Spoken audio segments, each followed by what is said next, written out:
था। तो हम बता रहे थे कि हमारा देश का, हमारा इस भारत देश का जो संविधान था वो भारत सरकार के द्वारा लागू नहीं किया गया। इस घटना को सुनकर हमारे देश के समस्त क्रांतिकारी, समस्त वीर योद्धाओं और देश के समस्त नागरिक सड़क पे आ गए, यानी कि सरकार का विरोध करना शुरू कर दिया। अब सरकार को लगने लगा था कि हमारी सत्ता छीन जाएगी, हमारी कुर्सी छीन जाएगी, इसलिए अंततः उसने अपने कुर्सी के लालच में इस संविधान को लागू किया। तो मैं इस संविधान के बारे में बोलने का आपके पास अभिप्राय यही था कि आप लोगों में देश के लिए कुछ करने के लिए, देश के लिए लड़ने के लिए, समाज के लिए लड़ने के लिए शक्ति आए, समाज में कुछ बोलने के लिए शक्ति आए, आप में जोश आए, आप में जुनून आए और आप समाज के लिए लड़ सके, देश के लिए लड़ सके। और जिसे स्वयं सरकार ने 26 जनवरी सन 1950 ईस्वी को हमारे देश का संविधान को लागू किया।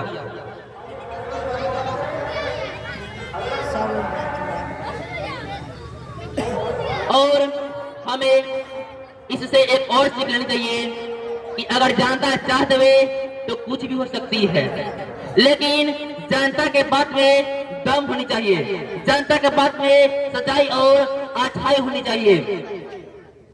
क्योंकि हमारे इस संविधान में बाबा साहब भीमराव अम्बेडकर जी स्वयं अपने हाथों से साफ साफ अक्षरों में लिख कर गए हुए हैं कि जनता के बात में दम है, जनता के बात में सच्चाई है, तो इसे लागू करने से कोई नहीं रोक सकता। लेकिन हम लोग इस संविधान को, इस व्यवस्था को, इस कानून को जानते ही नहीं है और न ही इसे जानने का प्रयास करते हैं। और जो लोग इस कानून को, इस संविधान को, इस व्यवस्था को जानते हैं वो इसका उपयोग, इसका इस्तेमाल भारत के लिए, हमारे देश के हित में, हमारे समाज में लड़ने के लिए नहीं करते हैं।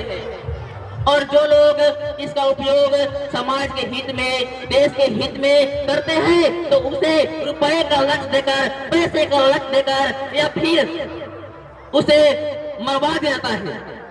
लेकिन अब ऐसा नहीं होगा, क्योंकि हमारे समाज में धर्म के, अच्छाई के हित में लड़ने वालों की संख्या बढ़ रही है। और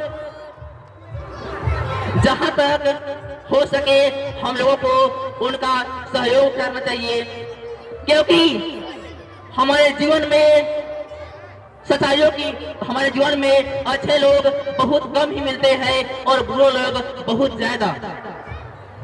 समाज के अच्छे करने के लिए, समाज के हित में सोचने वाले, समाज के लिए कुछ गुजर करने वाले लोग बहुत कम ही मिलते हैं और समाज को भड़काने वाले, समाज को तोड़ने वाले, हमारे देश को टुकड़े टुकड़े करने वाले की संख्या बहुत ज्यादा है और वो जहां तहां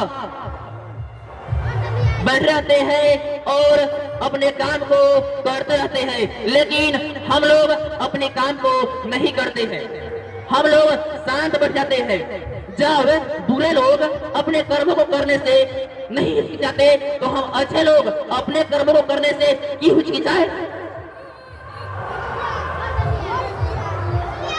अब हम अपने देश के कुछ क्रांतिकारियों के बारे में बताने जा रहे हैं।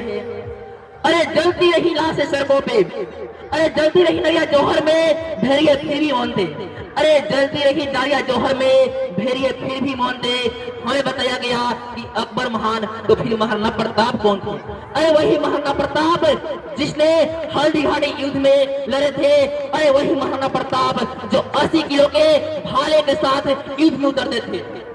अरे वही महाराणा प्रताप जिसके सामने दुश्मन एक पल भी टिक नहीं पाते थे। अरे वही महाराणा प्रताप जिसने अपने जिंदगी में कभी हार नहीं मानी थी। अरे वही महाराणा प्रताप जो बेगति पाने पर, जिसके बेगति पाने पर स्वयं अकबर ने रो दी थी।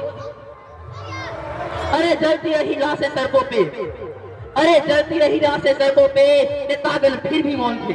अरे जलती रही लाशें सड़कों पे, नेतागण फिर भी मौन थे। हमें बताया गया कि नेताओं के बल पे आजादी मिली। हमें बताया गया कि नेताओं के बल पे आजादी मिली, तो फिर वो फांसी पर चढ़ने वाले 25-25 साल के नौजवान कौन थे?